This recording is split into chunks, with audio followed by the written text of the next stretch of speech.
पत्नियों के बर्ताव की वजह से पति का जीवन कैसे बदल गया। राजा भर्तहरि की कहानी।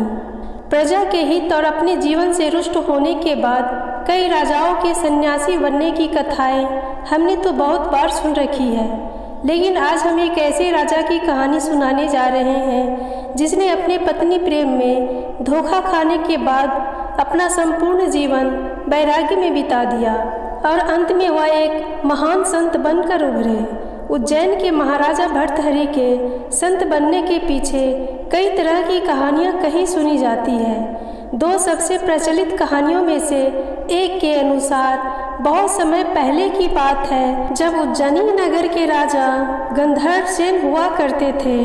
उस समय राजा की बहुत सी रानियां हुआ करती थी। राजा गंधर्व सेन की दो पत्नियां थीं, जिनसे पहली पत्नी से उनके पुत्र का नाम भर्तहरि और दूसरी पत्नी से उनके पुत्र का नाम विक्रमादित्य था। जब राजा गंधर्व सेन वृद्ध हो गए तो उन्होंने अपने बड़े पुत्र भर्तहरि को राजपाट सौंप दिया और स्वयं राजपाट से मुक्त होकर शांति का जीवन व्यतीत करने लगे।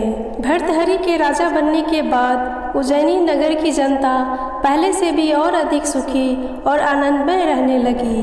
भर्तहरि राजा होने के साथ साथ धर्म और नीति शास्त्र के भी बहुत बड़े ज्ञाता थे और धर्म के अनुरूप ही वो अपने राज्य पर शासन करते थे।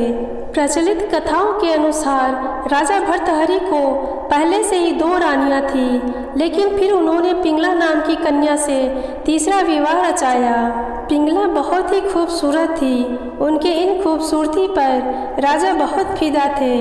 उस पर राजा अंधा विश्वास करते थे। राजा पत्नी मोह में अपने कर्तव्यों को भी भूल गए थे। उन दिनों गुरु गोरखनाथ नाम का बहुत बचे हुए तपस्वी थे। राजा उनके आशीर्वाद पाने के लिए उन्हें सम्मान पूर्वक आमंत्रित कर उन्हें बहुत आदर सत्कार कर विदा करते थे। उसी समय एक दिन उज्जैनी नगर के राजमहल में गोरखनाथ पधारे। उधर जब राजा भर्तहरि को पता चला कि उनके राजमहल में गुरु गोरखनाथ का आगमन हुआ है तो वह बहुत प्रसन्न हुए और उन्होंने गोरखनाथ की खूब सेवा सत्कार किया। राजा भर्तहरि के सत्कार से प्रसन्न होकर गोरखनाथ ने राजा को एक फल निकाल कर देते हुए बोले, यह एक फल है, पर यह साधारण फल नहीं है, एक खास प्रजाति का फल है। यह फल एक चमत्कारिक फल दे रहा हूँ, जिसे खाकर आप हमेशा जवान रहेंगे। आपको कभी बुढ़ापा नहीं आएगा, आपकी युवावस्था भी हमेशा बनी रहेगी। राजा को यह चमत्कारिक फल देकर गोरखनाथ दूसरे राज्य की ओर चले गए। वह चमत्कारिक फल लेने के बाद उनके दिमाग में एक ही ख्याल आया, यह फल मैं केवल पिंगला को ही दूंगा, क्योंकि राजा अपनी इस पत्नी की सुंदरता और यौवन पर मोहित थे। इसलिए उन्हें सहज ही विचार आया कि मुझे सुंदरता की क्या जरूरत। अतः उन्होंने सोचा कि यदि यह फल पिंगला खा लेगी तो वह सदैव सुंदर और जवान बनी रहेगी। यह फल खाने के बाद वह चिर यौवना बनी रहेंगी और मैं जीवन भर उसके सौंदर्य का मधुर रस पीता रहूँगा। और वह अंदर ही अंदर बहुत प्रसन्न होता वह फल पिंगला को दे दिया। राजा भर्तहरि को मालूम नहीं था कि छोटी रानी उन पर नहीं बल्कि राज्य के कोतवाल पर दिलाया हुआ था। वह उस पर मोहित थी। जब राजा ने वह चमत्कारिक फल रानी को दिया तो रानी ने सोचा कि इस फल को कोतवाल को खाना चाहिए ताकि वह लंबे समय तक उसकी इच्छाओं की पूर्ति कर सकेगा। रानी ने यह सोचकर चमत्कारिक फल कोतवाल को दे दिया, लेकिन जिस तरह रानी राजा भर्तहरि को छोड़कर कोतवाल से प्रेम करती थी, वैसे ही कोतवाल रानी से नहीं बल्कि एक सुंदर जवान वेश्या के प्रेम में गिरफ्तार था। फल हाथ आते ही उसने उसे वेश्या के हवाले कर दिया ताकि वह लंबे समय तक जवान और सुंदर बनी रहे। वेश्या ने फल पाकर सोचा कि यदि वह जवान और सुंदर बनी रहेंगी तो उसे यह गंदा काम हमेशा करना पड़ेगा। नर्क समान जीवन से मुक्ति नहीं मिलेगी। इस फल की सबसे ज्यादा जरूरत हमारे राजा को है। राजा हमेशा जवान रहेंगे तो लंबे समय तक प्रजा को सभी सुख सुविधाएं देता रहेगा। यह सोचकर उसने चमत्कारिक फल राजा को दे दिया। राजा वह फल देखकर हतप्रभ रह गए। राजा भर्तहरि ने जब उस फल को देखा तो उसे पहचान कर हैरान रह गए। यह फल तो उन्होंने अपनी रानी पिंगला को दिया था।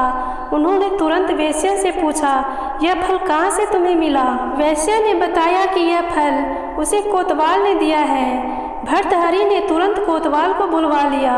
शक्ति से पूछने पर कोतवाल ने बताया कि यह फल उसे रानी पिंगला ने दिया है। जब भर्तहरि को पूरी सच्चाई मालूम हुई तो वह समझ गए कि रानी पिंगला उसे धोखा दे रही है। यह जानने के बाद कि रानी पिंगला ने ही कोतवाल को वह फल दिया, राजा समझ गए कि रानी पिंगला ने उन्हें धोखा दिया है, उनके प्रेम के साथ खिलवाड़ किया है। रानी की इस बेवफाई से राजा भर्तहरि बुरी तरह टूट गए। इतना ज़्यादा टूट गए कि अचानक उनके मन में संसार से ही वैराग्य जाग पड़ा।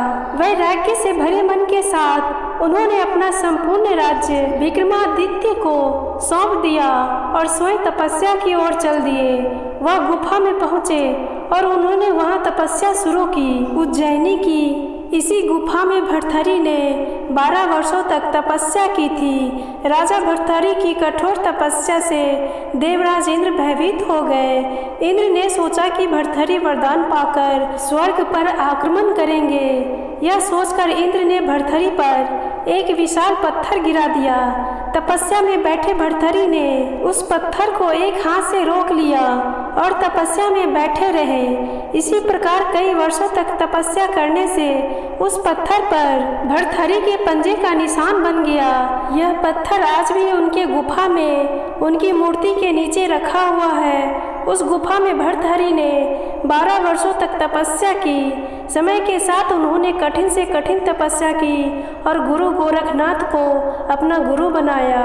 उज्जैन में आज भी राजा भर्तहरि की गुफा पर्यटकों के लिए एक दर्शनीय स्थल बनी हुई है। उम्मीद करती हूँ कि यह कहानी आपको पसंद आई होगी। पसंद आई है तो लाइक शेयर सब्सक्राइब जरूर करें। धन्यवाद।